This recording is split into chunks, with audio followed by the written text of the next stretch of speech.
tout cas, génétiquement, on est peut-être assez proches. Hein. Quelque chose de pas mal. Pas grave. C'est toujours un truc, tu sais, quand tu as quelqu'un qui voit qui fait. C'est le petit moment de psychanalyse. Ouais. C'est moi qui suis sur le divan. C'est toi qui es sur le divan. Vu d'en haut, qu'est-ce qu'il y a de plus beau? C'est pas ce qu'on voit qui est le plus beau, c'est ce qu'on ressent. C'est le fait de voler quand tu es en ballon poussé par le vent, quand tu es en avion solaire avec la force du soleil, t'as pas de bruit, t'as pas de pollution, tu avances avec les forces de la nature et ça donne vraiment une impression d'être dans un film de science-fiction. C'est ça qui est merveilleux, c'est des états de grâce ces moments-là. Alors ce que tu vois la même chose que depuis un avion, normal. La même chose que ce que tu vois sur des photos prises par des bons photographes. Mais la seule chose, c'est que ça dure plus longtemps. Tu avances très lentement, tu as le temps de profiter, tu as le temps de vivre ce qui est en train de se passer. C'est ça qui est merveilleux. Quand j'ai mis 3 jours pour voler de New York en Espagne avec Solar Impulse, c'était 3 jours de grâce. Et tu es là dans les éléments, tu as les levées, les couchers de soleil, lever de lune, coucher de lune, les nuages, les reflets, les couleurs, les teintes, les formes. C'est extraordinaire. Tu es au milieu, tu es le seul être vivant au milieu du règne minéral. Qu'est-ce qui te touche le plus? Ce qui me touche le plus dans ce monde, c'est le manque de respect, le manque d'empathie par rapport au vivant. Que ce soit la nature ou que ce soit l'être humain. C'est l'égoïsme à court terme, c'est la perversion, c'est la cruauté, c'est l'égoïsme.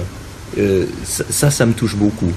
Parce que je pense que on aurait la possibilité de vivre 1000 fois mieux sur cette planète s'il y avait un peu plus d'empathie, de compassion et de respect.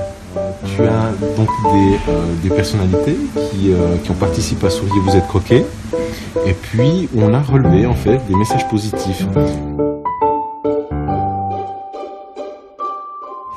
Il y a un certain nombre de choses sur le rêve et le respect. Dans la vie, c'est important d'avoir des rêves et de les respecter. C'est Géraldine Fasnacht. Ah ben Géraldine, ça m'étonne pas qu'elle dise quelque chose comme ça. Écoute, moi j'ai toujours aimé la spontanéité de Géraldine Fasnacht, sa manière de parler, son enthousiasme, sa passion. C'est contagieux. Et il y a beaucoup de gens qui ont de la peine à trouver une passion ou un rêve dans leur vie. Et souvent, c'est des gens qui regardent peut-être qu'à l'extérieur en se demandant qui ils peuvent imiter. Alors, je pense qu'il faut aussi regarder à l'intérieur quelles sont nos propres aspirations.